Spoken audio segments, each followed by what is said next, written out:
Hello दोस्तों, नमस्ते। कैसे हो यार मेरे भाई, मेरे दोस्त। आपको वाटर सप्लाई इंजीनियरिंग स्टार्ट हो चुका है, जिसमें कल कुछ डिस्कस किए थे। आज कुछ दिख रहा होगा बोर्ड पे, वो डिस्कस करेंगे मेरे भाई। उससे पहले आप लोग सोचो, पढ़ना क्यों जरूरी है। आप पढ़ते ही नहीं हो, टाइम टू टाइम आप पढ़ते ही नहीं है। बहुत सारा स्टूडेंट का ऐसा मैसेज आता है कि सर हमें याद नहीं हो रहा है, सर हम कैसे याद करें। मेरे दोस्त, याद करने का कोई ऊपर से कोई माइंड ऐसा सेटअप नहीं लेके आया जिसको सडनली याद हो जाए। अरे किसी भी चीज को बार बार रिवाइज करना पड़ता है। ह्यूमन नेचर है भूलना, यह प्राकृतिक दिन है ह्यूमन के भूलना। तो मेरे दोस्त, भूलना बहुत जरूरी है। अगर ह्यूमन भूलना छोड़ दे तो वह उसका माइंड खत्म हो जाएगा, माइंड काम ही नहीं करेगा, कितना वह स्टोर करेगा। इसलिए टाइम टू टाइम जिस तरह से अपना मोबाइल के लिए, अपना लैपटॉप के लिए अप टू डेट जरूरी है, उसी तरह आपके माइंड के लिए रिवीजन भी जरूरी है। आज जानेंगे कि वाटर जो हम डिस्ट्रीब्यूट करते हैं अलग अलग सिटी, अलग अलग शहर में, वह हम किस बेसिस पे करते हैं। तो अगर हम IS कोड 1172/1993 के अनुसार देखें, IS कोड में इसका प्रूफ नहीं दिया रहता है। जो भी चीज लिखा हुआ रहता है वह एक्सपीरियंस बेसिस पे लिखा रहता है दोस्त। इसलिए आप टेंशन नहीं लो, वहां पर सही लिखा रहेगा। अगर हम IS कोड 1172/1993 के अनुसार देखें, तो वाटर को डिस्ट्रीब्यूट किया जाता है दो ग्रुप में। Low income group LIG miss होता है मेरे दोस्त, लो इनकम ग्रुप, और एक होता है HIG miss, high income group. दो इनकम ग्रुप में इसको डिस्ट्रीब्यूट किया गया है दोस्तों। LIG low income group, HIG high income group.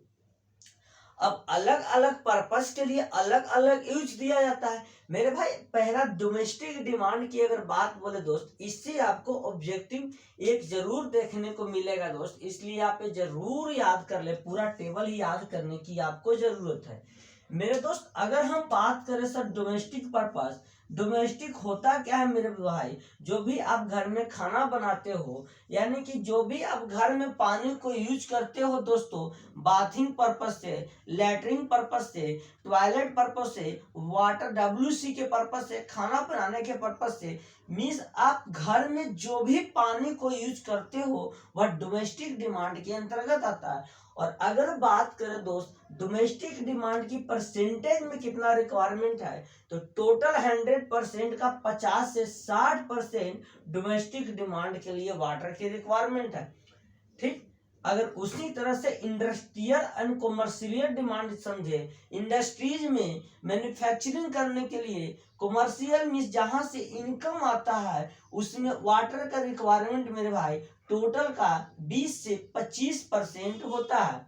वहीं बात करें public use demand, public use demand के मतलब रोड बनाने के लिए, फॉरेस्ट है, जंगल है, उसके लिए, पार्क के लिए, यानी बेसिकली इसमें बात करें जो भी पब्लिक यूज करता है, सर्विस प्रोवाइड करता है, उसमें वाटर की जो रिक्वायरमेंट है वह पूरे वाटर की रिक्वायरमेंट का 5 से 10% है। वाटर एंड थ्रिफ्ट डिमांड की बात करें सर, तो टोटल 15 से 20% होता है। लेकिन अब बात करें, ये तो टोटल था डिमांड, लेकिन हम कैसे लो इनकम ग्रुप में, यह जो है मेरे दोस्त litre per capita per day के अकॉर्डिंग डिस्ट्रीब्यूट किया गया है इस ग्रुप को। अगर बात करें सर डोमेस्टिक डिमांड के लिए, जिस व्यक्ति का इनकम कम है, खर्चा कम करेगा, पैसा कम कमाएगा, उसको खर्चा भी कम होगा। उसके पैसा जिसके पास कम रहेगा यार, वो कूलर, AC, कपड़ा धोने वॉशिंग मशीन सब यूज नहीं करेगा। सिंपल सा बात है। मीन्स जिस व्यक्ति का अगर इनकम कम है वह 135 LPCD ही यूज करेगा वाटर। लेकिन जिस व्यक्ति का मेरे दोस्त हाई इनकम ग्रुप है, समझने की कोशिश करना, जो भी व्यक्ति का हाई इनकम ग्रुप है, मीन्स अगर व्यक्ति ज्यादा पैसा कमाता है दोस्तों, समझने की कोशिश करना, अगर व्यक्ति ज्यादा पैसा कमाता है तो वह ज्यादा खर्चा करेगा। उसके पास वॉशिंग मशीन होगा, उसके पास गाड़ी होंगे, वह बहुत तरह के ऐसे ऐसे मशीन का यूज करेगा। मीन्स अगर जिसका हाई इनकम है वह 200 एलपीसीडी वाटर का यूज करेगा। वहीं इंडस्ट्रियल कॉमर्शियल की बात करें जिसका कम, देखो जो भी इंडस्ट्रियल या कॉमर्शियल छोटे मोटे पैसे वाले होंगे तो वह कम पानी यूज करेंगे, ज्यादा पैसे वाले होंगे तो ज्यादा पानी यूज करेंगे। ऐसा कुछ भी नहीं है। इंडस्ट्रियल एंड कॉमर्शियल में देखो सिर्फ और सिर्फ जो भी पैसा ज्यादा कमाएगा वह इनकम ज्यादा आएगा तो वह ज्यादा डोमेस्टिक यूज करेगा, और कम पैसा आएंगे कम डोमेस्टिक यूज करेंगे। यही एक वैल्यू है जो इंक्रीज होते हैं, लेकिन बाकी सब वैल्यू सेम रहते हैं। चाहे इंडस्ट्रियल कॉमर्शियल की बात करें दोस्तों, तो इंडस्ट्रियल कॉमर्शियल में 20 से 25% लिया जाता है। अगर वह लो इनकम ग्रुप है तो 70 लेंगे, और हाई इनकम ग्रुप है तो वह भी 70 एलपीसीडी लेंगे। अगर आपको सेपरेट सेपरेट पूछ दे कि इंडस्ट्रियल में कितना यूज करेगा तो 50 करेंगे, कॉमर्शियल में कितना यूज करेगा तो 20 करेगा। वहीं अगर पब्लिक यूज डिमांड की बात करें मेरे भाई तो 10 का यूज करेगा, यानी लो इनकम ग्रुप हो चाहे हाई इनकम ग्रुप हो वह 10 एलपीसीडी ही यूज करेगा दोस्त। और वहीं बात करें वाटर थ्रिफ्ट डिमांड का जो कि 15 से 20% होता है, वह मेरे भाई 55 करेगा। चाहे लो इनकम हो चाहे हाई इनकम हो वह 55 ही करेगा एलपीसीडी। इस तरह से अगर बात करें तो एक लो इनकम ग्रुप वाले पर्सन के लिए मेरे भाई टोटल पर पर्सन पर कैपिटा एलपीसीडी कितना होता है 270 होता है। वहीं अगर बात करें हाई इनकम ग्रुप वाले के लिए तो हाई इनकम ग्रुप वाले के लिए टोटल 355 होते हैं। आप इसको नोट डाउन करो। आगे हम जानते हैं फायर डिमांड। फायर डिमांड क्या है पहले वो समझेंगे। फायर डिमांड के लिए वाटर के रिक्वायरमेंट कितना है, उसको क्यों दिया जाता है, उसको क्या किस लिए दिया जाता है। कोई भी काम किया जाता है मेरे दोस्तों बिना पर्पस का कोई काम नहीं किया जाता है। हम इसके बाद वो समझने की कोशिश करेंगे। पहले इसको आप लोग नोट डाउन कर लो या स्क्रीनशॉट ले ले। चलो आगे हम समझने की कोशिश करते हैं मेरे दोस्त। समझना बहुत जरूरी है। यहाँ पर देखते हैं हम अगर बात करें फायर डिमांड तो फायर डिमांड बेसिकली होता क्या है मेरे भाई। सिंपल सा बात है कि फायर डिमांड होता क्या है। पहले तो ये समझो मेरे भाई, फायर डिमांड के मतलब हुआ, फायर डिमांड ऑफ वाटर का मतलब हुआ कि वाटर की रिक्वायरमेंट उस पर्पस के लिए जो कि फायर का यूज किया जाए, फायर में यूज किया जाए। फायर में यूज यह क्या है सर, फायर में यूज क्या है हमको पता नहीं है। चलो हम समझने की कोशिश करते हैं मेरे भाई। यदि आपके घर में आपके बिल्डिंग में छोटे मोटे बिल्डिंग में जनरली प्रोवाइड नहीं किए जाते हैं दोस्त, बड़ा बड़ा बिल्डिंग है चाहे कॉलेज का हो चाहे कोचिंग का हो चाहे मेरे पास अपार्टमेंट हो, उस तरह से बड़े बड़े बिल्डिंग में यह वाटर डिमांड के लिए फायर रेजिस्टेंस लगाया रहता है। यानी एक ऐसे सिस्टम में कनेक्ट कर दिया जाता है मेरे भाई, एक ऐसे सिस्टम को कनेक्ट कर दिया जाता है वाटर टैंक के थ्रू, वाटर पाइपलाइन के थ्रू। यदि आपको आग लगे, आपको फायर हो, उस समय आपको कहीं भी पानी न दिखे तो आप उस पानी को यूज कर सके। यानी एक पाइप का कनेक्शन दिया रहता है दोस्त, पाइप का कनेक्शन से आप यूज कर सकते हो। यह फायर का डिमांड है। बात करें कि फायर का जो भी डिमांड है यह अलग अलग मेथड के द्वारा, अलग अलग साइंटिस्ट के द्वारा, अलग अलग कंट्री के द्वारा, अलग अलग कोड के द्वारा दिया जाता है कि फायर का डिमांड कितना करेंगे नहीं करेंगे। मेरे भाई बेसिकली अगर हम बात करें सर कि जनरली बोले, देखिए जो भी फायर का डिमांड होता है दोस्तों 1 से 4 एलपीसीडी से ज्यादा नहीं होता। अलग अलग मेथड समझेंगे। फिलहाल हम समझने की कोशिश करते हैं कि जो भी फायर का डिमांड होता है मेरे भाई, वो फायर का demand can't be 1 to 4 LPCD, कभी भी 1 से 4 एलपीसीडी नहीं होता है फायर का डिमांड मेरे भाई। और फायर जो है नेटवर्क के थ्रू डिस्ट्रीब्यूट रहता है। अगर बात करें मेरे भाई जो आगे हम समझने वाले हैं कि फायर डिमांड के लिए डिफरेंट मेथड कैसे हम निकालेंगे मेरे भाई, वह आपसे एग्जाम में पूछा है। चाहे कंपटीशन हो चाहे सेमेस्टर हो, आपसे ऑब्जेक्टिव पर्पज से पूछेगा, वैल्यू दे देगा, वैल्यू को आपको निकालना होगा मेरे भाई। अगर हम बात करें कि फायर डिमांड के लिए अलग अलग साइंटिस्ट अलग अलग मेथड दिए, जिसमें पहला अगर हम समझने की कोशिश करें तो कुचलिंग ने कुचलिंग के अकॉर्डिंग हम फायर डिमांड निकालना सीखेंगे। उसके बाद हम जाने मेरे भाई इंडियन गवर्नमेंट के द्वारा फायर डिमांड हम निकालना सीखेंगे कि इंडियन गवर्नमेंट के द्वारा फायर डिमांड निकालने का क्या फॉर्मूला है। उसके बाद अगर हम समझने की कोशिश करें मेरे भाई, कुचलिंग हो गया, इंडियन गवर्नमेंट हो गया, उसके बाद अगर हम समझे तो उसके बाद मेरे भाई फायरमैन के द्वारा हम समझने की कोशिश करेंगे फायरमैन ने क्या दिया था। उसके बाद अगर हम समझने की कोशिश करें तो एक होता है मेरे फायरमैन हो गया, उसके बाद नेशनल बोर्ड होंगे, उसके बाद कुचलिंग हो गया, उसके बाद बुस्टलिन हो गए मेरे भाई, उसके बाद बुस्टन हो गए। हम इन चारों के थ्रू फायर डिमांड निकालना सीखेंगे। और जितने तरह के यहाँ पे हम पॉपुलेशन का यूज करेंगे दोस्त, वह सारे के सारे पॉपुलेशन मेरे भाई यकीन मानो, वह सारे के सारे पॉपुलेशन आपको 1000 में काउंट होंगे। मीन्स 1000 पॉपुलेशन के लिए निकालेंगे। कुचलिंग साहब ने जो भी फॉर्मूला दिया मेरे भाई, वह कुचलिंग फॉर्मूला दिए थे कि हम 3182 रूट पी यूज करके हम फायर डिमांड निकाल सकते हैं। यह पी क्या है हम समझेंगे, पहले समझने की कोशिश करो। यहाँ पर पी जो भी है मेरे भाई, वह पी पॉपुलेशन है। पॉपुलेशन इन दोस्तों इन 1000 समझने की कोशिश करो। जो भी यहाँ पॉपुलेशन है दोस्त, वह पॉपुलेशन 1000 में है।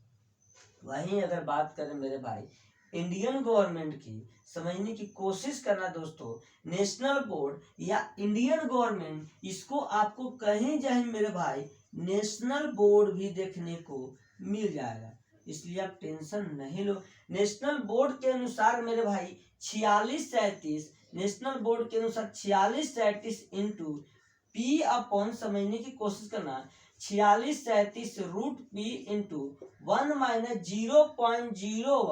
0.01 रूट पी, यही होता है इंडियन गवर्नमेंट के द्वारा फॉर्मूला दिया गया, या इसको नेशनल बोर्ड को फॉर्मूला भी कहते हैं। यानी मेरे भाई 4637 root p into 1 minus 0.01 root p, national के अनुसार यह फॉर्मूला है। जितने तरह के पॉपुलेशन है, पी है पॉपुलेशन, उसको 1000 में काउंट करेंगे मेरे भाई। और जो भी हम वाटर का सप्लाई करेंगे यहाँ पर, वह लीटर पर मिनट में सप्लाई करेंगे, पर मिनट में। उसी तरह से अगर हम फायरमैन के जगह समझे मेरे भाई, तो फायरमैन 1136 समझने की कोशिश करना। फायरमैन 1136 पी अपॉन में 10 + 10, आपको कहीं जगह मेरे भाई 10 के जगह 5 भी दिख जाएगा। अगर यहाँ 5 होगा तो यहाँ भी 5 होगा, इसलिए आप कंफ्यूजन में नहीं जिएंगे। ठीक, अगर हम बूस्टन के अकॉर्डिंग देखें तो बूस्टन के अकॉर्डिंग मेरे भाई 5663 और रूट पी, यह सभी के सभी फायर डिमांड निकालने का फॉर्मूला है मेरे भाई। 4 तरह से हम फायर डिमांड निकाल सकते हैं, चाहे वह निकाले बुस्टलिंग के द्वारा, चाहे वह निकाले मेरे भाई, समझने की कोशिश करना। यहाँ पर हम देख लेते हैं फायर डिमांड। अगर हम बात समझने की कोशिश करें मेरे भाई, देखिए कुचलिंग के द्वारा, इंडियन गवर्नमेंट के द्वारा, उस साइड आपको नहीं दिख रहा होगा, हम इस साइड लिख देते हैं, आप इतना नोट डाउन कर लिए होंगे। उस साइड आपको नहीं दिख रहा होगा, मैं देख लिया। चलो अब आगे हम देखने की कोशिश करते हैं। यहाँ से दोस्तों लिख लेते हैं हम फिर से। फायर डिमांड के लिए फायर डिमांड ने 1136 इंटू पी अपॉन 10 + 10 दिया है। कहीं कहीं आपको 1136 पी अपॉन 5 प्लस में 5 भी दिखेगा, तो आपको घबराना नहीं है।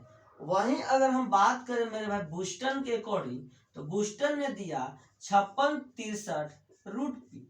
जितने भी पी है पॉपुलेशन होते हैं, और जो भी हम लीटर को यहाँ वाटर को जो भी हम सप्लाई करेंगे दोस्तों, वह हम सप्लाई करेंगे लीटर पर मिनट में। आप इसको नोट डाउन करो। यह 4 फॉर्मूला आपके लिए बहुत ज्यादा इंपॉर्टेंट है, और इससे आपको देखने को भी मिला है, इससे आपको पूछ भी दिया है, तो नो डाउट आप कर लो। उसके बाद हम समझेंगे कि factor affecting of water demand.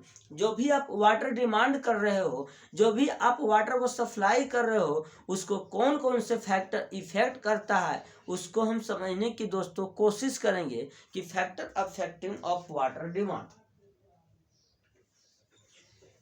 चलो आगे हम समझने की कोशिश करते हैं मेरे भाई कि फैक्टर को, यानी कौन कौन से ऐसे फैक्टर हैं, कौन कौन से ऐसे तथ्य हैं जो भी वाटर को सप्लाई किया जाता है उसको क्या करते हैं, इफेक्ट पहुंचाते हैं। पहले हम ये समझने की कोशिश करेंगे, यानी factor affecting of water supply. चलो हेडिंग दे दो मेरे साथ साथ मेरे भाई कि कौन कौन से फैक्टर है, factor affecting of water demand. जो भी मेरे भाई वाटर का डिमांड है उसको कौन कौन से फैक्टर अफेक्ट करता है उसको हम यह समझने की कोशिश करते हैं मेरे भाई।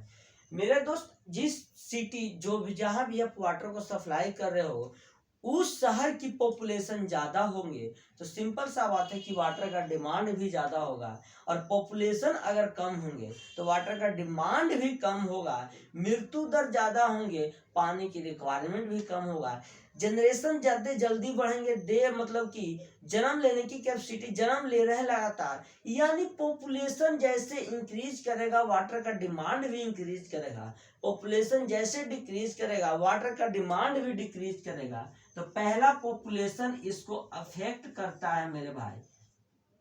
अब दूसरा बात समझे, जिस सिटी में हम वाटर को सप्लाई कर रहे हैं वो सिटी की जितने भी पर्सन की इनकम है वह ज्यादा है तो जनरल सी बात है वह ज्यादा खर्चा करेंगे पानी, और जिनकी कम इनकम होगी जनरल सी बात है वह पानी को कम खर्चा करेंगे। जैसे अब अगर दिल्ली चले जाओ तो दिल्ली और पटना का अगर कंपेरिजन करें दोस्त, तो दिल्ली में इनकम वाले ज्यादा पर्सन है, वहां ज्यादा पानी की खपत होती है, पटना में उससे कम है तो पटना में पानी की खपत कम है। यानी अगर बात करें दोस्त तो इसको इफेक्ट इनकम भी करता है।